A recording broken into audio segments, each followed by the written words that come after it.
আমাদের বাড়িতে পুঁটি মাছ আসেনি? এই পুঁটি মাছ এলো কোত্থেকে? লতিকাদের বাড়িতে আজ কাজের মেয়েটা আসেনি, ওগুলো কাটতে দিয়ে গেছে। ওর নাকি আজ ঠাকুর এসেছে, সে নাকি পুঁটি মাছ খেতে খুব ভালোবাসে। এদিকে তোমার অসুস্থ ছেলে খিদের জ্বালায় কাঁদছে, আর তুমি লতর ঠাকুরপোকে পুঁটি মাছ খাওয়ানোর জন্য। সব কথাতে এভাবে হেসো না তো। ওঠো ওঠো বলছি। তুই তো লতুকে চিনিস, এসে যদি দেখে মাছ কাটা হয়নি, সে আমি বুঝবো। তুমি হাত ধুয়ে ছেলের কাছে যাও। না ছোট, আমি কেটেই যাব।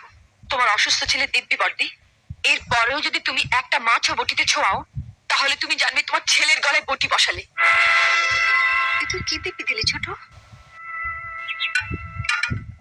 ওঠো ওঠো বলছি, এসো।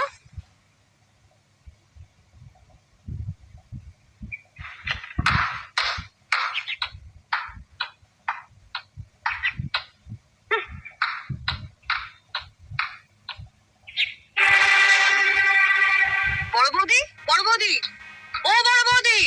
বড় বৌদিকে কেন? দরকার আছে। কি দরকার আগে আমাকে বলো। তোমায় কেন বলবো? দরকারটা আমার ওর সঙ্গে। দাঁড়াও, সাগরে পৌঁছতে গেলে তোমাকে যে আগে এই ছোট নদীটা পেরোতে হবে ঠাকুরজি। সাগর? আজ আমিও দেখবো ওই সাগরে কত জল আছে। কি দিল তো? কি হয়েছে?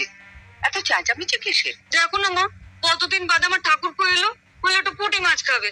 আমি সে কখন পুঁটি মাছগুলো কাটতে দিয়ে গেছি, আর তোমার বড় ভাইয়ের এত সাহস, ওগুলো না কেটে ঘরে খিল দিয়ে বসে আছে। আমি বড়দিকে মাছ কাটতে বারণ করেছি। তুমি বারণ করেছো? হ্যাঁ। কেন? মা, আমরা বাঙালি ঘরের মেয়েরা বিয়ের পর অনেক আশা নিয়ে স্বামীর ঘর করতে এসে ঝিয়ের কাজ করি, এটা আমরা মেনে নিয়েছি। কিন্তু তাই বলে পাড়া প্রতিবেশীর বাড়িতে ঝি না এলে তাদের বাড়ির ঝিয়ের কাজও আমাদের করতে হবে? এটা আমি কিছুতেই মেনে নিতে পারবো না। লতু পুঁটি মাছ কাটতে পারে না বলেই না? সে কি মা, আপনার মেয়ে পুঁটি মাছও কাটতে পারে না? সেদিন আমি মোচা কাটতে পারিনি বলে আপনি বলেছিলেন এত বড় ধাড়ি মেয়ে হয়েছো, এখনো মোচা কাটতে শেখনি? তোমার মামি তোমাকে একদিনে কি শিখিয়েছেন?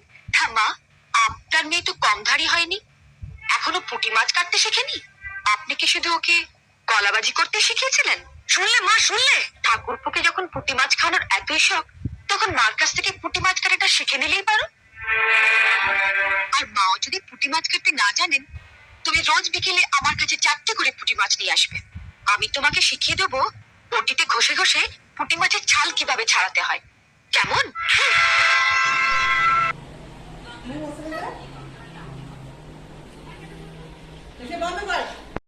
বড় বৌদি, ও বড় বৌদি,